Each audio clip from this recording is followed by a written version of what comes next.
ಸ್ನೇಹಿತರೆ, ನಾವೀಗ ತುಳಸಿ ಮಾನಸ್ಗೆ ಹೋಗ್ತಾ ಇದ್ವಿ. ಭಾರಿ ತುಂಬ ಫ್ಯಾಂಟಾಸ್ಟಿಕ್ ಆಗಿದೆ ಕಾಶಿಲಿ ನೋಡಲಿಕ್ಕೆ. ನಾವು ಅಂದ್ಕೊಂಡಿರಲಿಲ್ಲ ಈ ಥರ ಎಲ್ಲ ಭಾಳ ಒಳ್ಳೊಳ್ಳೆ ಅದ್ಭುತವಾದಂಥ ಕ್ಷೇತ್ರಗಳಿದ್ದಾವೆ ಅಂತೇಳಿ. ನಾವೇನು ಅಂದ್ಕೊಂಡಿದ್ವಿ ಹಂಗೆ ಕಾಶಿ ವಿಶ್ವನಾಥ ಅಷ್ಟೇ ಅಂದ್ಕೊಂಡಿದ್ವಿ. ಬಟ್ ಈ ಹಿಂದೆ ನೋಡಿದಂಥದ್ದು ಕ್ಷೇತ್ರ ಅದು ಫಸ್ಟ್ ಟೈಮ್ ನನ್ನ ಲೈಫಲ್ಲಿ ಆ ಥರ ಇದರಲ್ಲಿ ನೋಡಿರುವಂಥದ್ದು. ಈಗ ತುಳಸಿ ಮಾನಸ್ಗೆ ಬರ್ತಾಯಿದ್ವಿ. ಇದೊಂದು ವಿಶೇಷವಾದಂಥ ಅನುಭವ ಆದಂಥ ಕ್ಷೇತ್ರ.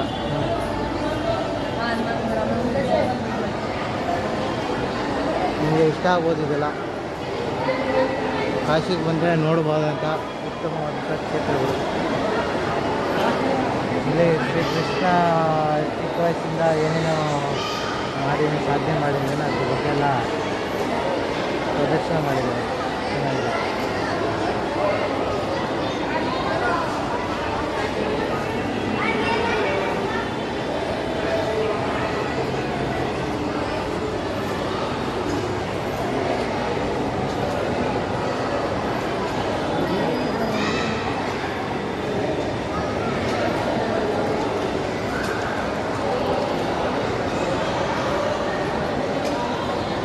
ಕೃಷ್ಣ ಸಣ್ಣ ವಯಸ್ಸಲ್ಲಿದ್ದಾಗ ಯಾವ ರೀತಿ ರಾಕ್ಷಸರಿಂದ ಹೋರಾಡಿ ಯಾವ ರೀತಿ ಇದೆ ಮಾಡಿ ಅದೆಲ್ಲ ಅನ್ವಯಿಸ ಒಳ್ಳೆಯ ತೋರಿಸಿದ್ದಾರೆ.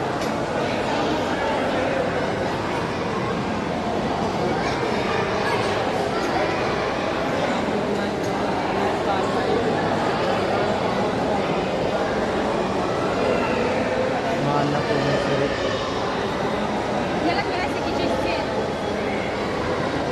ರಾಮ್ ದರ್ಬಾರ್.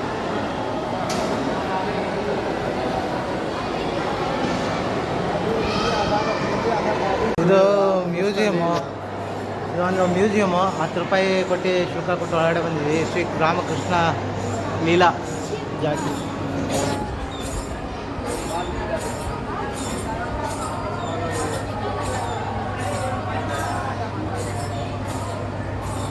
ರಾಮ ಜನ್ಮ,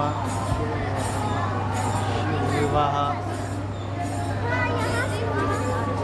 ಬಾಲಲೀಲಾ,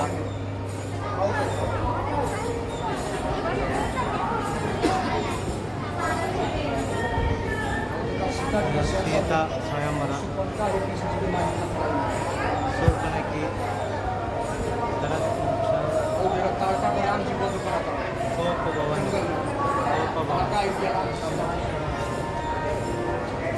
ಜಟಾಯುಗ,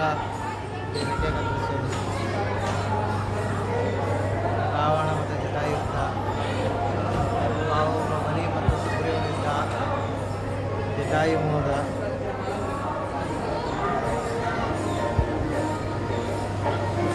ಇದು ಭಾಳ ಸಂಕ್ಷಿಪ್ತವಾಗಿ ಸಂಪೂರ್ಣ ರಾಮಾಯಣ ಎಲ್ಲವನ್ನು ತೋರಿಸಿದ್ದಾರೆ.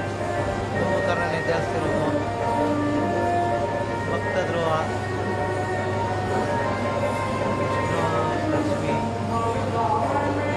ಗಣಪತಿ ನಮಃ, ದುರ್ಗಾಮಾತ, ನರಸಿಂಹ ಅವತಾರ, ಶ್ರೀಕೃಷ್ಣನ ಎಲ್ಲ ಅವತಾರಗಳನ್ನ ಅವತಾರ, ರಾಮನ ಅವತಾರ, ಎಲ್ಲ ಅವತಾರಗಳನ್ನ ಇಲ್ಲಿ ಇದು ಮಾಡಿದ್ದಾರೆ. ಕೃಷ್ಣಲೀಲಾ,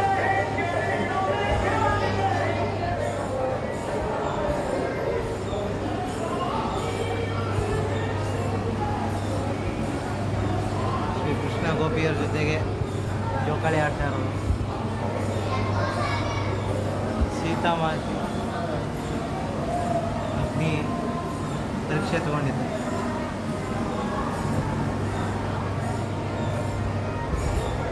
ಪ್ರಶಾಂತ್ ಏನೋ ಮಾತಾಡಿಯಪ್ಪ. ಮತವಾರಿ, ಮೀರಾಬಾಯಿ, ಯಶೋಧ ಮಾತಾ,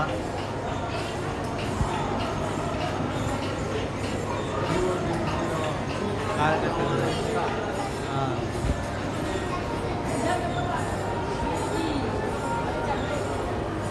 ಭಾಳ ಚೆನ್ನಾಗಿ ಮಾಡಿದ್ದಾರೆ.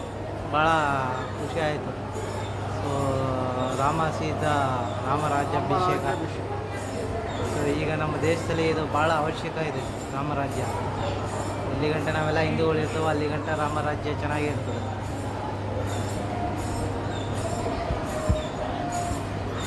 ಸಂಪೂರ್ಣ ಪ್ರಪಂಚನೇ ಹಿಂದೂಮಯ ಆಗುತ್ತೆ. ಯಾಕಂದರೆ ರಾಮರಾಜ್ಯ ಇದು ಪ್ರಪಂಚಕ್ಕೆ ಆಗುತ್ತೆ. ಆಗ ಜಗಳ, ಯುದ್ಧ ಅನ್ನೋದು ಯಾವುದೂ ಇರೋದಿಲ್ಲ.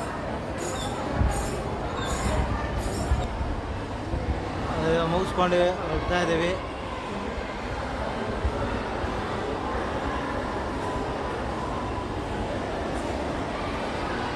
ಇಲ್ಲಿ ತುಳಸಿದಾಸರ ಒಂದು ಪ್ರತಿಮೆ ಇದೆ.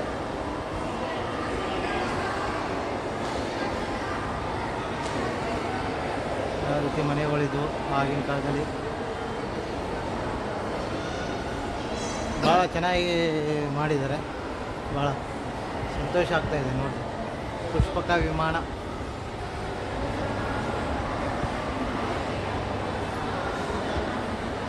ರಾಮ ಭರತರ ಸಮ್ಮಿಲನ.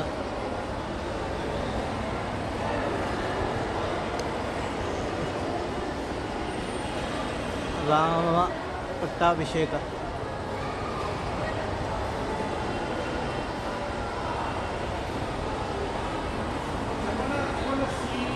ಪರಶುರಾಮನಿಗೆ ಎಲ್ಲ ರಾಮನ ಅಷ್ಟು ಅವತಾರಗಳನ್ನ ತೋರಿಸಿದ್ದಾರೆ.